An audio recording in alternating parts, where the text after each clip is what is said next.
Hello, my lovely angels, and welcome back to the Skinny Dip podcast.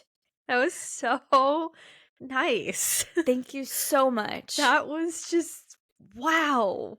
I appreciate it. Calm, confident. She was giving aircraft pilot. Like, wow.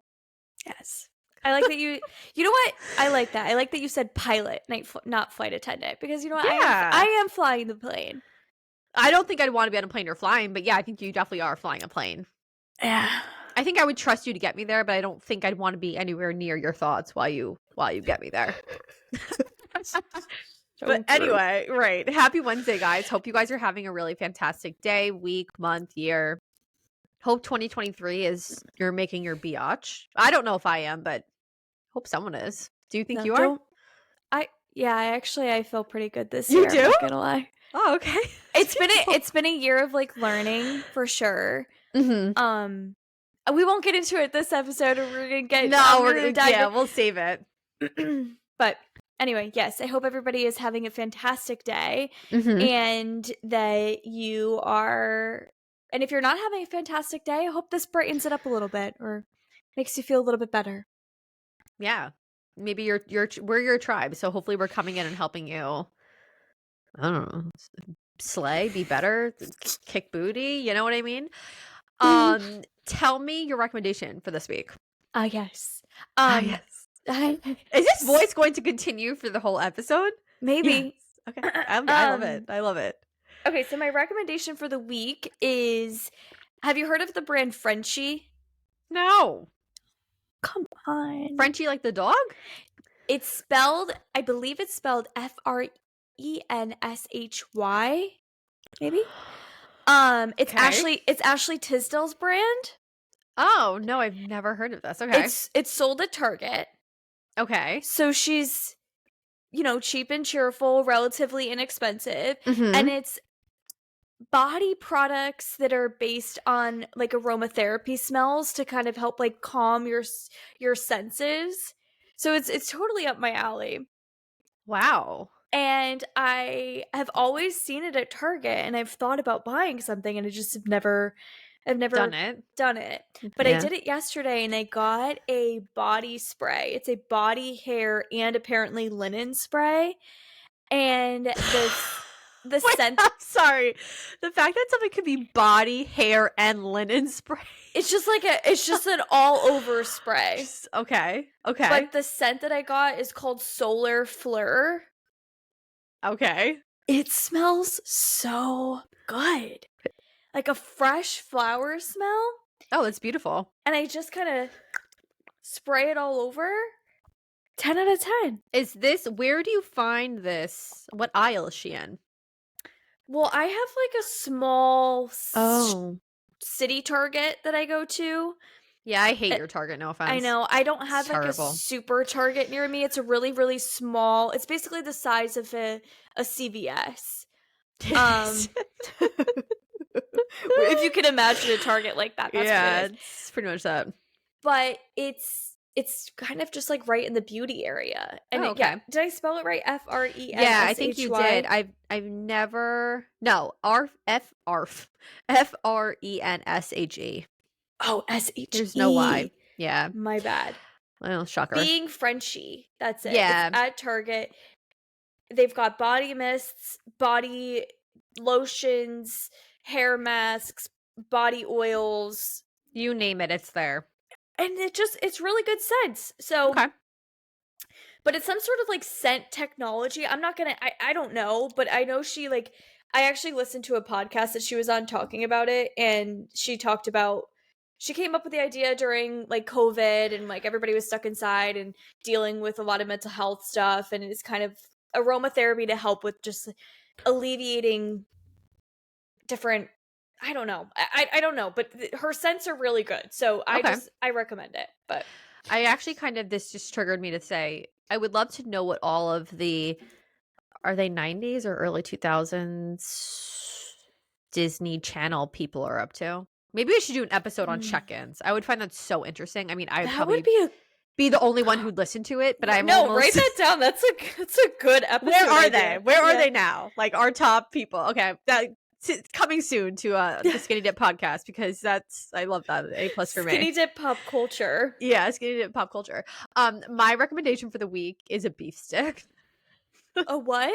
A beef stick. Oh, I thought you said a bee stick. I was No, like, beef, like BEEF, beef stick. It's a okay, fancy yeah. beef jerky. But Chomps, I love Chomps. I know Renee also has tried them. It is a fancy beef jerky. I think it's a It cleaner is. beef. It's a cleaner beef jerky. It's the. Sorry, I'm No, go over, ahead. Oh no, I'm overtaking your You're not. recommendation. You can take away. That means it's a great recommendation. I get Go so ahead. I just get so excited. The beef sticks really jostle her jollies. Yeah. What? Yeah. Yeah, I really like them too, and I actually good. did some research, and it's the best beef jerky you can get. Of course she did. She On can't the just market. she can't just leave it as is. No, grass-fed, grass-finished.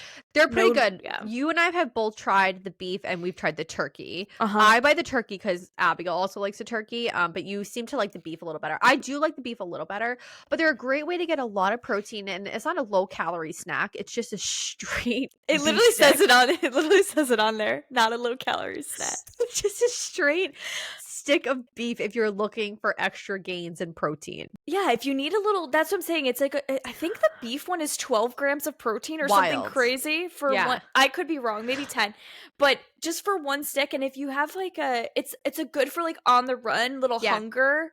Yeah, hunger. If you're feeling extra hungry, they're great. They're 10 out of 10. Yeah. Can we just also normalize how weird it is chewing on beef stick though? Because when I bring them to work, I'm like gnawing on it on the side. And I'm like it's very unattractive. So maybe do it in front of people who already know how weird you are. Yeah. It's not really giving divine feminine. It's giving like, I need some protein so I can go lift this huge thing. You know what I mean? Well, I mean, divine feminine is all about balancing the feminine and masculine energy. So you're just tapping into your masculine energy in the moment, and I love that for you. I love that for me. And if anyone's watching, actually please take a video of me eating it, because I think it'd be funny to watch back. That's also like, I don't eat chicken wings on bones out ever. I don't like a wing on the bone. Something about gnawing on a bone is just, or like even corn on the cob, just really giving unattractive to me. I don't know. It's maybe something I have to work through. We this week are, I'm sorry, Renee, did you have anything else? I'm just excited to talk about our topic. No, I think that we should get in because we kind of have a beast of a topic today. So we do. And we're talking about being authentic over perfect, or authenticity over perfection, which is something that I think every single person in this world, in our community, has had to grapple, whatever, has had to come in contact with at least one point in their life, or they're still going through it now. Because, correct me if you think I'm wrong, Nay, but I think this social media era has really heightened this level of perfectionism. And I think we need to talk about it, because I think there's a lot of faux pas around it, so to speak. Yes. Would you agree? Yes, I agree. That's a great I wasn't even thinking that way, but that is a great thing to bring up. I think social media for sure. Even if you think about when we were growing up, the age of magazines. Totally. And seeing these perfect quote unquote perfect like body, perfect idea of what we need to look like, act like, think like. There were so many different things in those magazines that kind of had that. I mean, I think they had an impact on me for sure. But before we get started, I just want to open up with a little bit of a lesson, our lesson plan for the day, which is our definition of perfectionism, because Brianne and I do have to do research on these topics because we are not professionals. So, within my research of this, perfectionism can lead into some mental health disorders.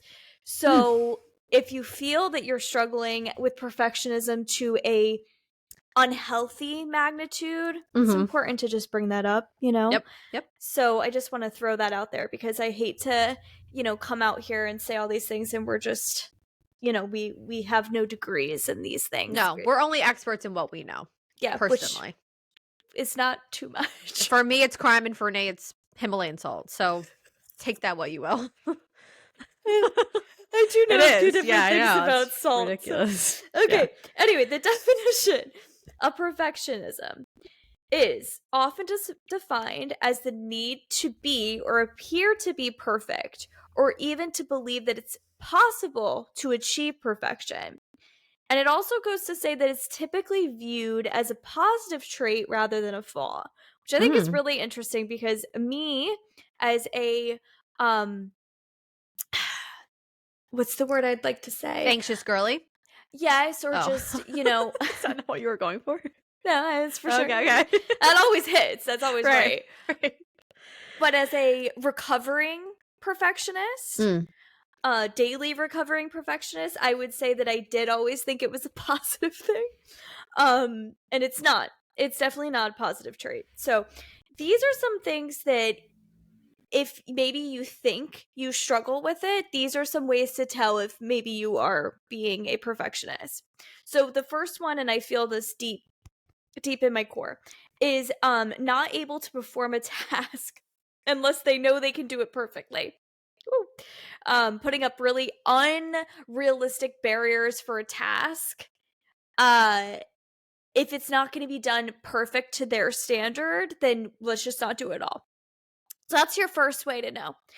The next one is that you view the end product as the most important part of any undertaking. As a result, they may focus less on the process of learning or completing a task to the best of their ability. So you want to know that that end goal is going to be exactly the pinnacle of what you want. And if it's not, again, then it's just not even worth the undertaking, Mhm. which is such a fault. Like, it's Oh, such a yeah. fault. Yeah. Yeah. Next one is to not see a task as finished until the result is perfect according to their standards. Also, people that struggle with perfectionism tend to procrastinate tasks because they don't know if they're going to be able to do it perfectly or not. And then the last one, again, I feel this really deep in my core, is that they take an excessive amount of time to complete a task that does not typically take others long to complete. I've dealt with this all my life. Mhm. So those are just some of the ways that you can maybe think within and reflect and be like, huh, am I Is it trying? me? Is it me? Uh, I'm the problem. You know what I Right. mean? So if you kind of think, you know what, maybe, and one of the examples that I was like, wow, that's so true. And I think this is something that all of us deal with at a less magnified level. But think about the times that you are writing an email and you type up, it's maybe 2-3 sentences, you're taking 30 minutes to make sure you're writing it out perfectly and checking that it's sent and doing all of these things to make sure that you're doing the most perfect email.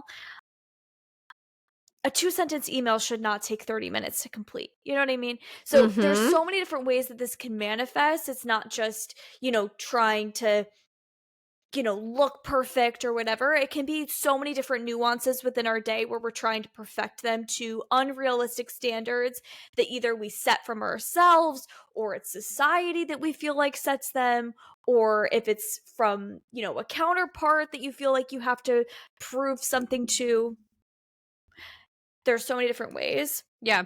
So anyway, I just want to kind of open up with that, but Well, what's interesting that you said is, okay, the email thing, right? yeah. When I have to write an email and I have to check it 10 million times for, like you said, a 2 to 3 sentence thing, I am exhausted. I Oh I am yeah. exhausted. And it's interesting because during this episode and this conversation and I are having, you are going to hear two opposite ends of the spectrum because Renee falls a little bit heavier on that perfectionism, used to be perfectionism level, where I, quite frankly, am way too lazy and way too impatient to try to be perfect. So this is going to be I am. I mean, call it for what it is. Like the thought of me having to do something until it's perfect, I am way too impatient for that. And quite frankly, I am way too lazy to put energy into that. So it's very interesting, this topic, because I do feel like we have a very severe, maybe not as severe, yin yang to the conversation of authenticity versus No, perfection. totally. And I will say, Brianne and I may look as though we are cut from the same cloth, but We're we are not. very different. We're We're very not. different. I honestly sometimes question how we are friends. So So we're always honest. gonna bring a very different view and approach Yeah. to Yeah. most things. Yeah. Yeah, so that was a fantastic point. Yeah. Because so kind of like what we talked about a little bit, but diving into it. When does perfection become toxic? And are you stuck in this mindset of perfection? Because I do think there's a big difference between wanting to do your absolute best job, right? And that takes 2 hours versus staring at it for 4 hours trying to make it perfect. And I'm going to relate this to an example in my previous life. So before I worked at our company now, I worked at like a production vendor company. And for some reason, my boss at the time was like, Brianne, you figure out how much of this material we need to order. You figure this out. It was like a huge job. It was like $300,000 job. And I had to figure out how much material we needed to order, right? And I'm terrible at math. If you don't know this, I was in math my whole life. Sometimes I don't know how I manage the budget at work. I mean, I do it, it's fine, but I'm terrible at math. Something that should have taken 40 minutes, right? I was just calculating like sheets. So like a 4 foot by 8 foot on a sheet. I was just calculating that. Took me probably like 3 hours. And my boss came up to me and she was like, you just have to make a decision and do it. She's like, you're spending way too much time on this. You just need to just do the best you can do and just own that.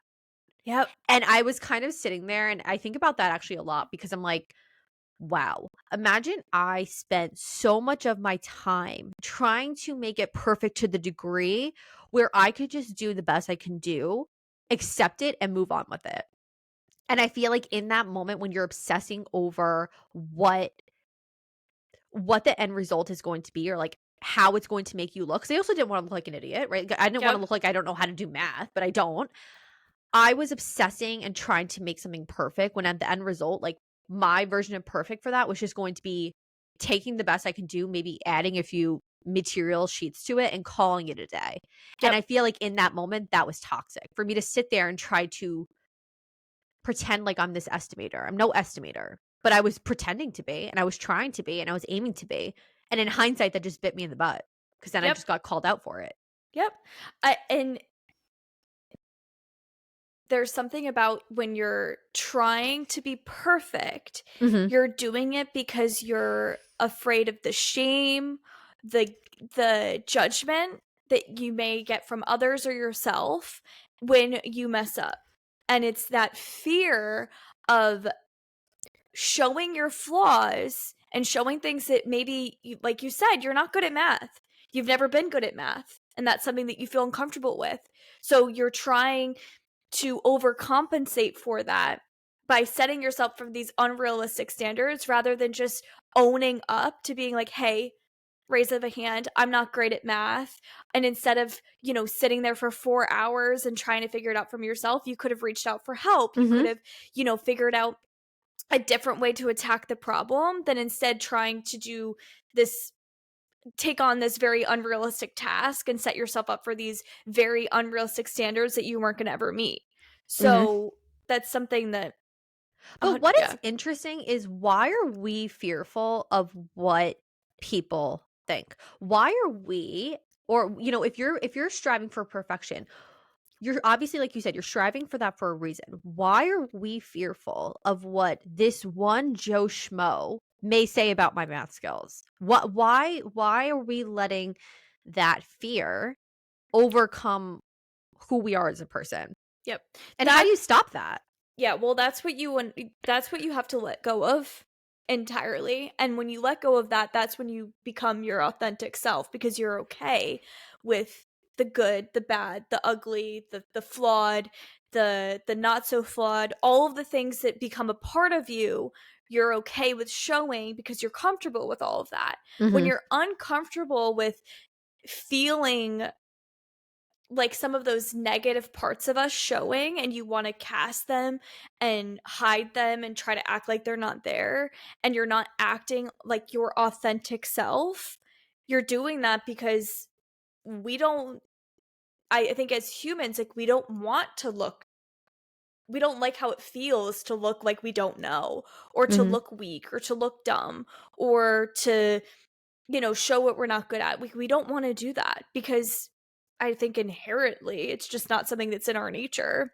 Yeah. You want to be, survival of the fittest, right? It all goes back to this kind of, I think, the way our brain is programmed over so many times of, I don't know, whatever, if whatever you believe, evolution or whatever, but we're programmed to kind of feel like, okay, if I show my weakness, then people are going to know what my weakness is and use it against me. Mhm. You know what I mean? Or Yeah. whatever it is, however it like marinates for you. But I just know, at least personally, I've always tried to want to be quote unquote perfect because I never wanted to seem like insignificant, or that I don't know what I'm doing, or that, I set myself for these like unrealistic standards, because then I feel like I'm like being the best at whatever I can be, and like it makes other people, like, I want to like please other people in a way. You know what I mean? I think it kind of Mhm. relates back to people pleasing a lot. And confidence? Do you think we could tie confidence into that? Yeah, I think it's kind of, it's almost like, I don't even know, maybe like fake Yeah. confidence in a way, Yeah. because you want it to seem like you have it all together when you don't, but that's Mhm. just, it's, I don't know, it's such a facade. Well, being authentic is literally being imperfect, is owning the fact that you are imperfect. And, obviously there are a lot of different degrees of how you approach tasks in your life and how you approach your mindset. There's a lot of different degrees with it. But to me, if I meet someone and they're trying to be perfect at this, perfect at that, perfect at whatever, to me that gives fake. And I know sometimes that isn't the intent. That's not, it's not like you wake up or someone wakes up every day and they're like, "Oh my god, I'm striving to be fake." But it does give this energy of like, okay, they're fighting who they are. And why are they fighting Yes. who they are? Yeah. You know what I No, mean? exactly. It's because you have to like work through what are the things that are in you that you don't like about yourself, Yeah. that you find are your like insecurities. Mhm. And I feel like sometimes the more deeply rooted your insecurities are, the more you're going to try to hide and mask them because you don't want somebody to see them. But from what I've learned is that the more you try to act like those insecurities aren't there, the more they fester and they Agreed. become even more and more apparent. Like, wow, that's a huge insecurity for her, or whatever. Yeah. Like, so once you start to kind of own that insecurity, or that fear, or the shame, or the guilt, or the not knowing, or whatever it is, then that's when you can own that truly. And once you own it, then you become authentic and you're Mhm. genuine on who you are trying to be, or who you're presenting to be. Uh so I don't know. That's what I've seen for sure I in it. mean, I also have, and I know you and I differ in this, shocker. I have no problem saying like, "Oh, I I don't know. Like I've no, or if I mess up, I'm like, oh wait, I'm slow. Like I messed up. Like something's wrong. Like I have no problem owning that because I actually also feel like there's a power almost in when you can say it out loud yourself. Like, oh, I completely messed up. I don't know what I was doing. I think because also when you have to own mistakes you made or imperfections that you've created, you have to hold yourself accountable, right? Yep. I'm thinking specifically at work. You mess up what, and now being a manager and overseeing people, it's like, okay, you mess up once. Everyone messes up. Everyone's human. You mess up once, you learn from it, you move on. I think it's really hard to admit the fact that when you mess up, you own it, and then you make the same mistake again. That has to take a lot of accountability, and there has to be accountability on your end for doing it. And that's also really scary. There was one Yep. girl who reported into me, and she doesn't work at our company anymore, but she would sit there and she would work on something for like 10 hours. And I'm like, sister, what are you working on? This should not take 10 hours. It doesn't have to be anything amazing or concrete. And she would send it out and she would ask me, like, oh, hey, what do you think about this? And I'm like, listen, I wouldn't do it that way. But if you want to do it that way, you do it that way and like own it. And that's your thing. She did it her way. She sent it out. It didn't work. And she came back to me. She's like, well, you told me to do it that way. I'm like, no, I Mm. told you to do it the way you felt confident doing it. Because there's always going to be a pros and a cons to every situation. And her not being able to own that and her working on something for a million hours, I think was just a big realization for me. But that a lot of people struggle with knowing the difference of like when this idea of perfection is kind of impeding on what their end goal is. Yep. Like what were some factors for you that you were like, "Oh, wait, I think I need to bop it back." Yeah, I mean, I don't know specifically in work. I think it definitely when I Or just in anything. Like what were instances maybe when you were like, "Huh, I think I think we need to reel her in a little." well, it definitely started like very early in life for Oh, sure for interesting. me. Okay. Because I remember very being maybe grade school age, and I would make my mom put my hair in a ponytail. I don't even know how many times because it needed to be like it's like I was essentially the inventor of a slick back bun, slick back pony. If my hair had one bump, like this, you see how my hair is bumping Mhm. here? If it was like that, I would get so upset and be like, "Mom, you have to do it again." I would put my hair like I would lay down on my back with on my bed, get my hair down. You know what I'm talking about when Yeah, you like yeah, yeah. and I would take a brush and I would be there forever getting it so that my hair had not one bump in it. I don't know why I was like that, like what and like my poor mom, she would just be like, "Oh my god, this girl, she's going to like lose her mind if her hair is not absolutely perfect for like ballet or soccer Right. or whatever I was going Her to." physical activities that she's going to be doing that's going to get out of place Yeah, anyway. exactly, but I just needed it to be perfect. I Mhm. needed it to be perfect, and I don't know if it was something, that I watched or I saw or I read or just how I felt internally because I was always a very I wouldn't say shy, but I was definitely more of a quiet, kind of You give reserved quiet. I think still to this day you give quiet until you kind of know. for sure. So I think I was always just like a very cautious, kind of Definitely reserved, cautious. yeah, I can definitely picture you being a cautious kid, nervous yeah. With your, like, kid. whistle, yeah. So I think, yeah, I think if I felt like I wasn't, had everything in my little bubble as perfect as I could have it, then I felt vulnerable and Mhm. exposed and I just didn't like that. Yeah. So I think as I got older, I was like, okay, if I can make everything in my surrounding, in my little bubble, as perfect as I can possibly make it, to my whatever irrational standards I set, then I'd be like, "Oh, okay, I can finally relax. I can finally Mm. feel good. I finally feel like I have everything." You know how I need everything to be where it is and certain things have to I'm just very specific and I've Mhm. always been like that. But it's like I like how you brought up that it's so tiring. Like I tire Exhausting. myself to an unbelievable point because I just need things to be a certain way and it's so highly unrealistic and it's so just there's really no point to it. Mm-mm. So I think I've just always I don't know, I've always kind of just been that like needing it to be a certain way for me to feel good or feel at ease or feel relaxed. Do you think it has to do with control? Yes. Yes, 100% it has to Because do that's giving me major control energy.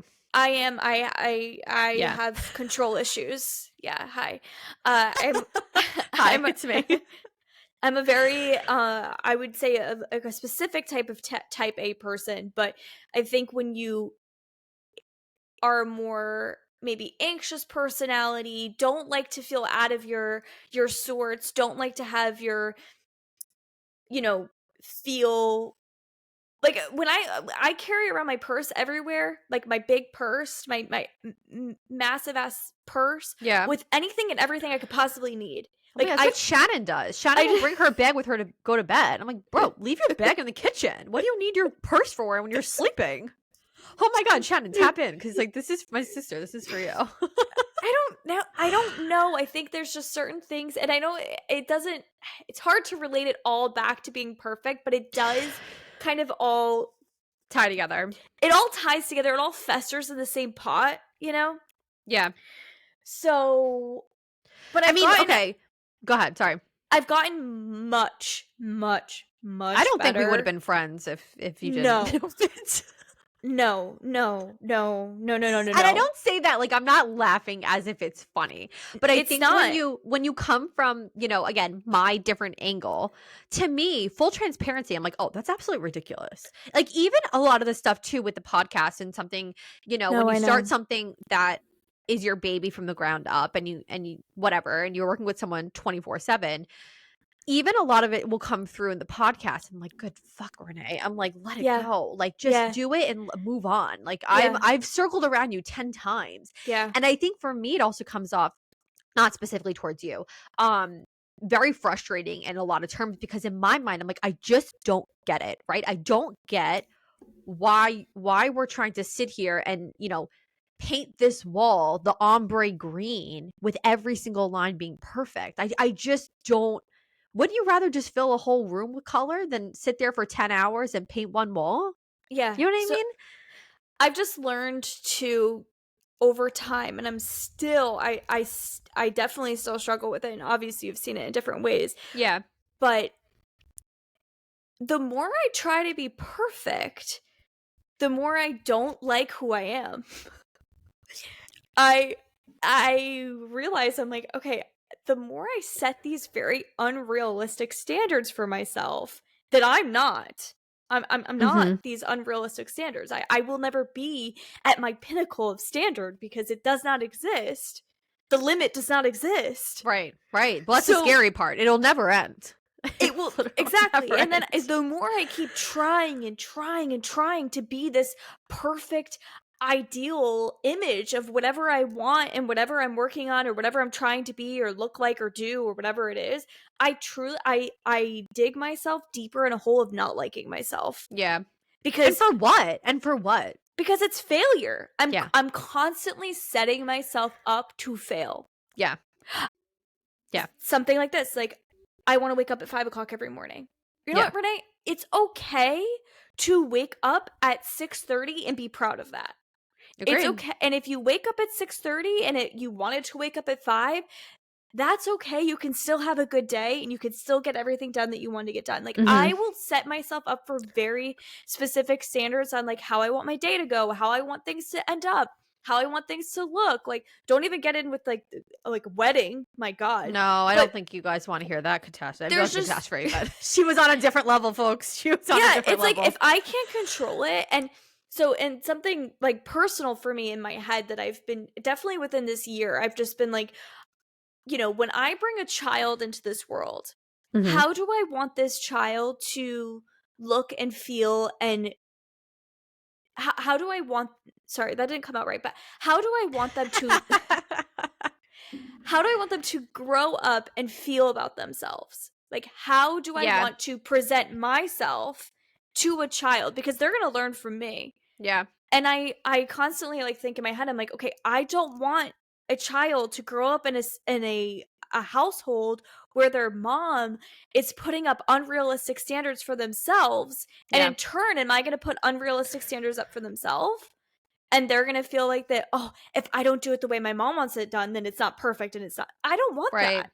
Right. So there's certain things that I have to do for myself to always combat that narrative in my head. And Yeah. it's just something I have to work on. So I feel like I was actually thinking about this before we started chatting today. Is I just feel like always growing up, my parents were very like, I make mistakes. I made mistakes. I'm not perfect. Like I feel like I always remember my dad saying that. I always remember my mom saying that, like, honey, like no one's perfect. Like I've made mistakes. I've made big mistakes. I've made small mistakes. And I feel like I've always heard that growing up too. So it's actually interesting that you say that because maybe it's just about saying it more out loud and saying like even for you, maybe in the daily, it's more so like, oh God, what was an example? I don't know. You tell me, no, love you, but you tell me a lot of dumb things. So you'd think I'd be able to recall something right now. But when you're trying to multitask in the kitchen and you have 10 million things and you drop something, it's like, maybe start owning it more in that moment. Be like, "Oh, that was kind of dumb of me. Like, why would I attempt to carry 10 knives at once and this and that?" Maybe, and for everyone, maybe it's more so saying these things out loud, and it's easier to say them out loud by yourself, and then eventually you'll say them out loud around others, and it's just owning who Yeah. you are. You know what I Yeah. mean? I don't know. I think saying it out loud is really powerful for some Well, reason. I think I've said it before in the podcast, maybe a few episodes ago, but I love to like Monday night quarterback myself. No Where idea what that means. we're okay, well, it's just kind of like a saying for so I'll say something or do something or be in a social situation or something will happen and I'll be myself and Mhm. be okay with showing like a certain part of myself or whatever or something that I feel is more vulnerable. Yeah. But then I'll go back and Oh, I see what you mean. Yeah. Sorry, I'll keep going. think about it and I'll Mhm. be like, "Mm, why'd I say that? Why'd I do that? Was that okay? What are they Sometimes it's thinking?" not your best work, and that's okay. Yeah, and I'm like, get over it. I say a lot of weird things to people all the time. Yeah, you do. I do, unintentionally. I just say weird things I don't think about. I mean, I'm gonna say I don't really think about things before I say them. And I don't mean I'm, this wild loose cannon who's going to insult you. I just mean I say a lot of weird things and I don't ever think about how it's going to come off because I'm just doing what I want to do. Like I'll randomly start singing, I'll do this. And there are a lot of social situations where I walk away, I'm like, that could have been better. That could have resulted a little stronger. But again, I think being authentic is owning that, it may make people feel uncomfortable if you jumble your words when you're speaking too fast. Yeah. And It's like you want to be authentic because being your authentic self is where your true power and agreed. happiness is located. Yeah. Because like I said before, I've tried so many times to be perfect and it's never made me feel good. You can feel it. Like you feel it in your body. I feel how I feel when I'm trying to do something perfect or be perfect or look perfect or whatever and I'm like it makes me feel like I'm like, "Oh god, I don't like that." Like I don't Yeah. feel good afterwards. So it's just and then when you're acting authentically, you feel good. You feel Yeah. light. You feel Effortless. effortless. Yeah. Yeah, genuine. There's Yeah. so many it roots in you completely different. So anyway, I did some digging Okay. because I need the help too. Right. But so there's certain ways and you can look up all these things on how to kind of come into your most authentic self. Okay. And I just want to, PSA a little bit that and this is, something just food for thought, but being authentic is also something that you can't perfect or Agreed. master. Mm-hmm. Because us perfectionists will be like, oh, okay, perfect. You're going to give me 5 easy, simple tricks and steps on how to become authentic. Amazing. I'll do all 5. I'll do them over and over again until I do it perfectly.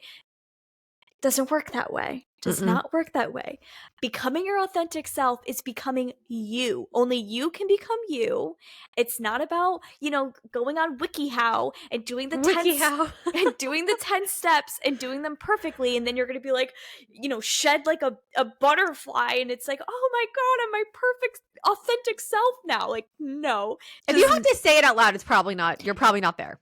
It does not work like Mm-mm. that.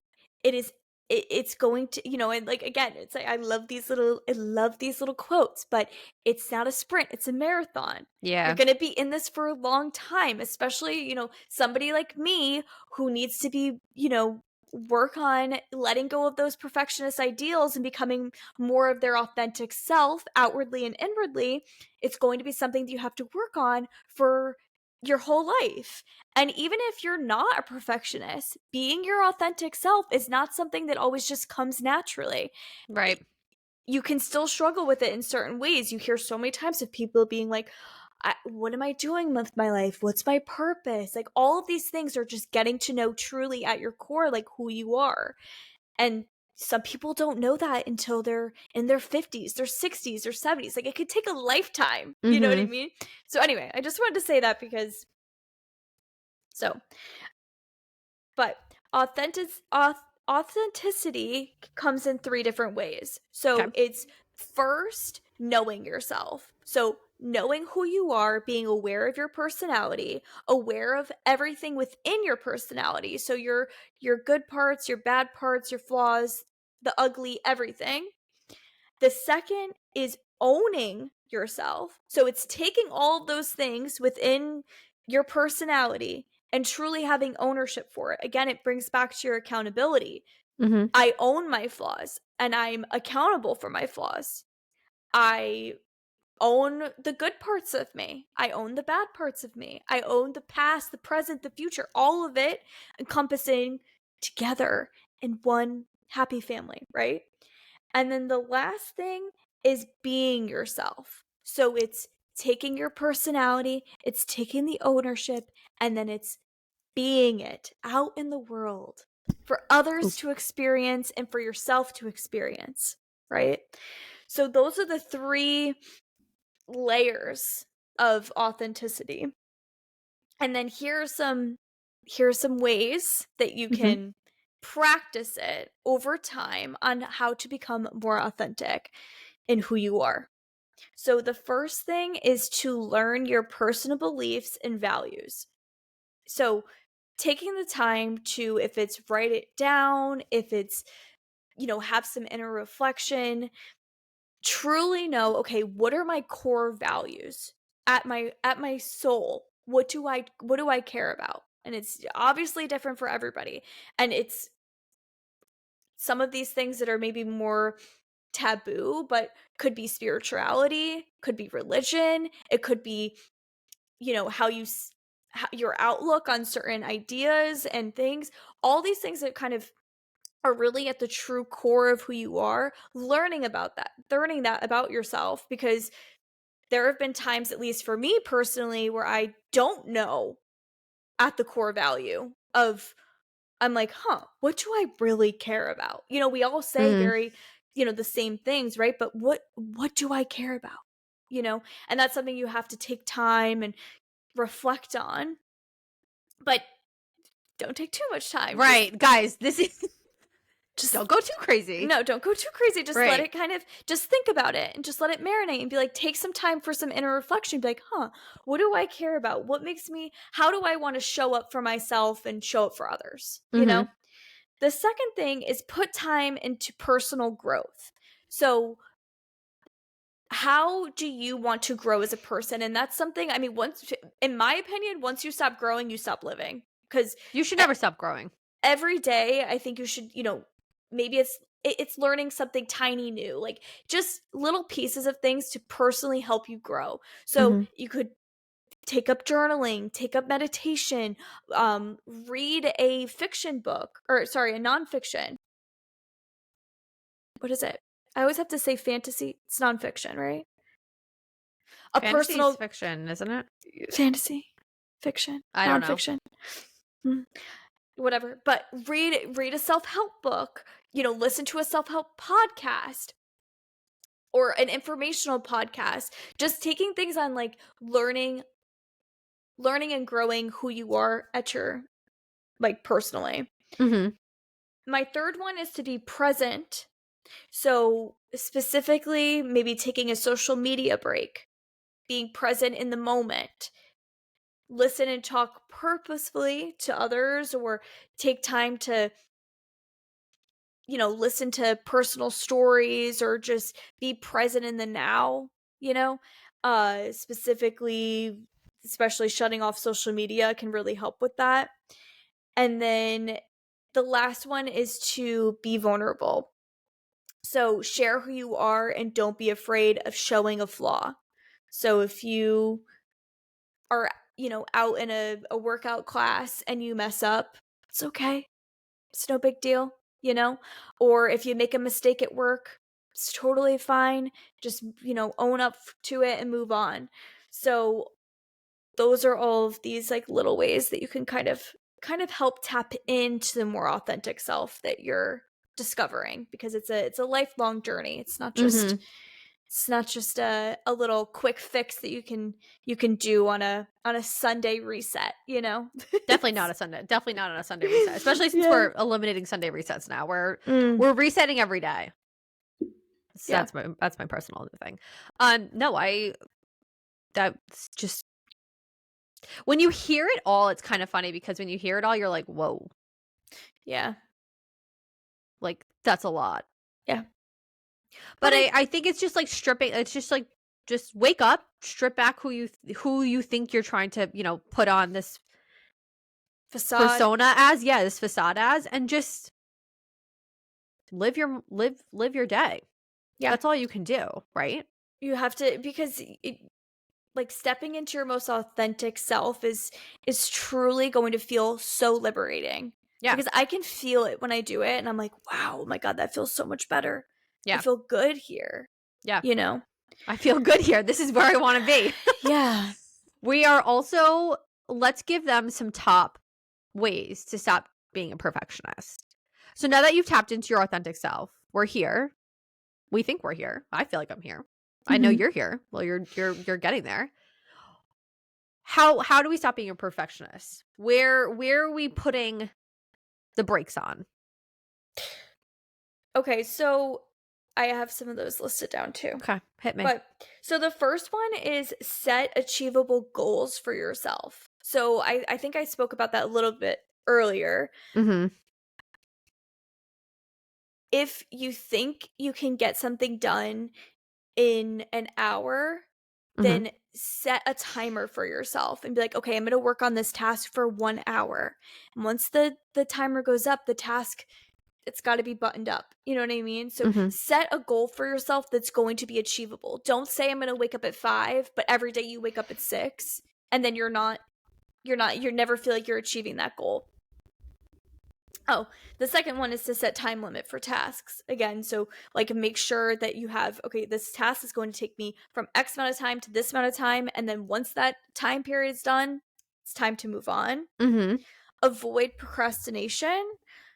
So sometimes I think when you have these unrealistic expectations on how you're going to complete a task or whatever's at hand, you almost want to procrastinate it because you're like, oh my god, that sounds so daunting. That's like, sometimes starting just sounds like, oh god, I'm not going to be able to do that because I'm not going to be able to do it perfect. Just jump right in, and done is better than perfect. Mhm. So just get something done. Does Please. Yeah, it doesn't have to. Otherwise, you're going to drive people like me insane. Next is that remember that mistakes are not bad. It's Mhm. almost good to make You have mistakes. to make mistakes. Otherwise, you're a robot. Think And no one's a exactly. robot. Nobody's a robot. And think No. about how many mistakes we've made with this podcast specifically. I make 5 million mistakes every day, and I have no problem. Like, every day I make a million mistakes. And if you don't make mistakes, then you're not learning. Agreed. So know that mistakes are going to be made. Sometimes you're Mhm. going to make, like you said, the same mistake twice. It's okay. Mhm. Learn from it. Take what you need and move on. Mhm. Mistakes are not Mhm. bad. It's Mhm. okay. Very okay. And the last thing is to pursue different things that matter to you and make you happy. So find, it can be anything, but find anything that you can do in your life that you have, maybe, maybe it's a small goal, maybe it's just a passion project, maybe it's cooking a new recipe, Mhm. whatever it is, but find something that's going to make you happy, and let yourself just flow through it. Don't have any set standards for it. Don't make it something it's not supposed to be, or make it more than it is. Just enjoy a process of something, because I think Mhm. sometimes when you're, an ultimate perfectionist, you kind of want to control all outcomes of a certain task or ending of something, and then it's not even fun anymore. you know It doesn't sound fun to do that. you've No, ripped the absolutely not. fun You you've ripped sucked the it out. fun out of It's gone. everything. It's Yeah. gone. No So one's having fun here. let yourself just kind of flow and enjoy things, you Yeah. know Yeah. I actually have one that's not on the list. I think we need to put a PSA to calendar makers, and I've thrown shade at Renee. I've thrown shade at my sister Tara when she wanted to do it. Let's stop with the hourly calendars. Nothing good happens in the hourly calendars. It stresses you out. Let life flow the way it's going to flow. If you have to do it at 9 p.m. instead of 6:30 a.m., it's okay. No one's keeping track. No one's keeping track. So let's stop making planners that cultivate this hour by hour control, unless you're a doctor, and you're not a doctor. You don't see patients every hour. If you like the hour by hour No, calendars, I will never stand by hour, ever. that's okay. If you like an hour by hour calendar, or in my case, a half hour by half hour calendar, Good. Renee, no. I don't even want you to say this because I don't even want anyone harvesting that type of energy here. if you are struggling and you are still using a half hour by half hour calendar, know that for me personally, it does give me a little bit of peace because I need to get it out of my head. But be okay if the half hour by half hour is not running up to the standard in which you set, because I mean right now I am right on time, so it does make me feel good, but be okay if it's not. I don't want to fight with you on while we're recording because I don't think that's going to be good for anyone. Maybe at the end of the year or maybe January 1st, we can all have a bonfire and get rid of the timetables that tie us down. Renee I don't probably know. won't join that one. It'll probably be a skinny dip project for one. I don't know. I can see how that like goes into this perfectionist, because I'm trying to like perfect my day and make it Yeah. like perfect throughout the entire day. Yeah. But at the same time, it's like it to me that one like teeters on like doing my best. It's like a way that I set myself up for success. Okay. I won't shade it's that toxic. then. It's toxic for Yeah, sure. it is. It's toxic. definitely not. I could definitely maybe like narrow it down a little bit and be a little bit more flexible, but it just kind of helps me stay on track. Can I ask a closing note? Because then I have a quote for us. But can I ask a closing note? Do we think that sometimes to-do lists and like daily planning is a gateway drug for perfectionism? You know, if you wake up on a Sunday and you want to get these 10 things done, but you don't do them, but then you're obsessing that you didn't do them. Do we think to-do lists are an enabler? I Yes. have to-do lists, so I'm not saying they are, but I'm just curious. Do we think they are? I think it's the holder of the list. Oh. Beautiful. It's actually beautiful. That's actually true. Because I have to-do lists and I don't do that. It's like a yes and no, Okay. you know? I'm okay with the yes and no. I would agree. I think there's a time and a place for everything. And I think let's not sugarcoat it. Let's call BS when we see it. When the list maybe you made it's giving unhealthy. It's giving unrealistic. It's giving unrealistic. You Yeah. know that. No one will have to tell you that. So let's maybe own when the list is. But I'm for a list. I'm just curious because I just think it's interesting. It's like a little gateway drug. Do you have any closing notes for today? No. I have a nice quote that I think we should end on because I think this is a very,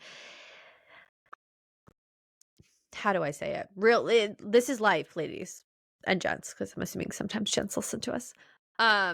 Yeah. This is a struggle and it's not going to happen overnight and it's not going to happen in a day. And I think it's just truly like Renee has listed out some really great tips and ways to identify your authentic self and how to really peel back and just be who you are and own who you are and be okay with that.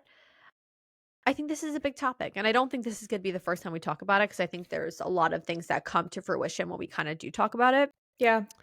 But let's end on this note. The privilege of a lifetime is to become who you truly are. Yes. Oh gosh, she's gonna cry. Don't cry. No.